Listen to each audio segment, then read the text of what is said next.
मित्रों, आज हम आपके बीच एक ऐसी बीमारी की चर्चा करेंगे जो जुलाई महीने में और अक्टूबर महीने में ज़्यादा फैलती है।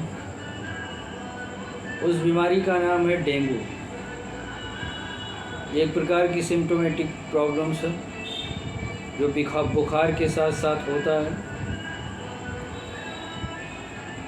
डेंगू एक प्रकार से लोग डेंगू बुखार के नाम से जानते हैं। डेंगू जो होता है वो एक वायरस की वजह से होता है। डेंगू वायरस होता है जिसको मच्छर कैरी करता है। एडीज एजिप्टी नामक मच्छर जो होता है वो डेंगू को लाता है। और डेंगू, देखो, मच्छर में डेंगू नहीं होता।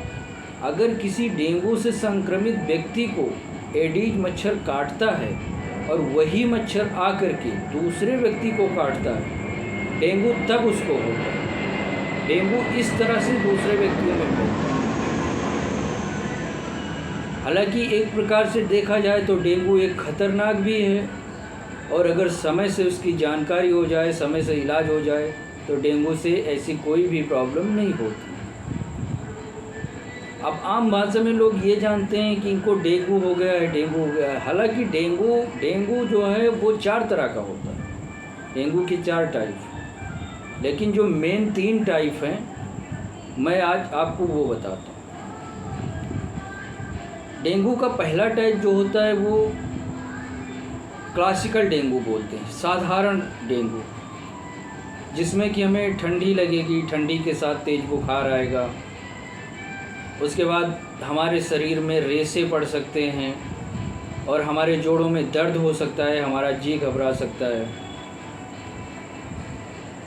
ये होता है साधारण डेंगू। इसमें हमारा प्लेटलेट्स डाउन नहीं होता। ये साधारण डेंगू होता है, इसमें हमें तेज़ बुखार आएगा, लेकिन अगर हमारा इलाज सही समय से मिलता है तो ये डेंगू साधारण तरीके से ठीक हो जाता है।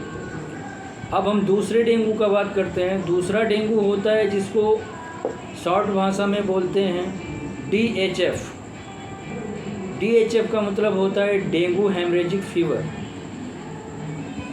अब ये डेंगू जो होता है ये काफ़ी ख़तरनाक भी हो सकता है अगर इसका समय से इलाज ना हुआ तो। DHF में क्या होता है कि इसमें जैसे कि हमारे मसूड़ों से ब्लड आने लगता है, हमें चक्कर आने लगता है, हमें उल्टी हुई उसमें ब्लड आने लगता है, हमारे स्टूल में ब्लड आने लगता है। यानी कि इसका जो सबसे मेन सिम्टम्स है वो क्या है कि वो ब्लीडिंग करता है, और इसमें भी भयंकर बुखार आता है, शरीर में दर्द होता है, जोड़ों में दर्द होता है, शरीर में लाल रेशेदार निशान भी पड़ सकते हैं। और इसमें क्या होता है, इसमें हमारा प्लेटलेट्स काफ़ी डाउन हो जाता है।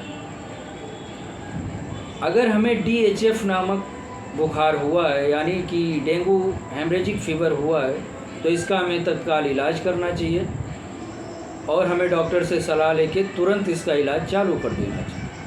अब मैं बात करता हूँ आपके तीसरे डेंगू के बारे में, जिसको DSS बोलते हैं। DSS का मतलब होता है डेंगू शॉक सिंड्रोम। इस डेंगू में सबसे पहला लक्षण क्या होता है कि बुखार तो होता ही है, लेकिन रोगी को घबराहट बहुत ज़्यादा होती है। उसके साथ साथ बुखार तो होता ही है और तेज़ बुखार होता है। अब इसमें क्या होता है कि घबराहट के साथ साथ जोड़ों में दर्द होगा, मसल्स में दर्द होगा, पूरे शरीर बदन में टूटने लगता है, दर्द होता है, और इसमें क्या होता है कि मरीज़ बेहोश भी हो सकता है इसमें। और ये डेंगू भी बहुत ख़तरनाक माना जाता है। इसमें भी हमारा प्लेटलेट्स बहुत डाउन होता है। अगर हमें क्लासिकल डेंगू हुआ है तो हमें ज़्यादा घबराने की ज़रूरत नहीं है, तुरंत इलाज लें, सही हो जाएंगे। अगर हमें टाइप 2 यानी DHF डेंगू हुआ है, डेंगू वो हेमरेजिक सिंड्रोम हुआ है, तो हमें तुरंत तत्काल डॉक्टर से मिल के इलाज चालू कर देना है, जिससे कि हमारा प्लेटलेट्स डाउन ना हो।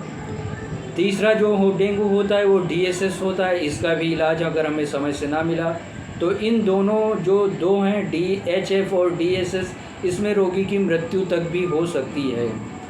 इसमें क्या होता है कि हमारा प्लेटलेट्स डाउन हो जाता है। अब प्लेटलेट्स डाउन होने का मतलब ये होता है, प्लेटलेट्स जो होता है वो हमारे ब्लड में थक्का बनाता है। जैसे कि मान लीजिए हमें कहीं चोट लग गई और ब्लीडिंग हो रही है, तो प्लेटलेट्स की ही भूमिका होती है कि हमारा ब्लड थोड़ी देर बह के रुक जाता है, वहाँ वो क्लॉट होने लगता है और ब्लड हमारा रुक जाता है। अगर प्लेटलेट्स ना हो तब रोगी या किसी को कोई कट हो जाए या कहीं कट पिट जाए तो उसका ब्लड रुकेगा ही नहीं, इतनी ब्लीडिंग होगी कि वो हो सकता है कि मर जाए। तो इसलिए प्लेटलेट्स जो होता है उसकी महत्वपूर्ण भूमिका थ्रोम्बोसिस के लिए हमारे ब्लड में होती है, जो कि क्लॉटिंग करता है, ब्लड को रोकने में बहुत बड़ी मदद करता है। अब हमारे शरीर के अंदर प्लेटलेट्स जो होता है वो 1.5 लाख से लेके 4.5 लाख तक के बीच में होना चाहिए। अगर 1.5 लाख से 1 लाख भी होता है तब भी हम ज़्यादा घबराएं नहीं, लेकिन अगर 1 लाख से कम हमारा प्लेटलेट्स होता है तब हमें तुरंत डॉक्टर से इलाज की ज़रूरत है और ये इलाज चालू कर देना चाहिए, अन्यथा डेंगू की वजह से आदमी मारा जाता है। धन्यवाद।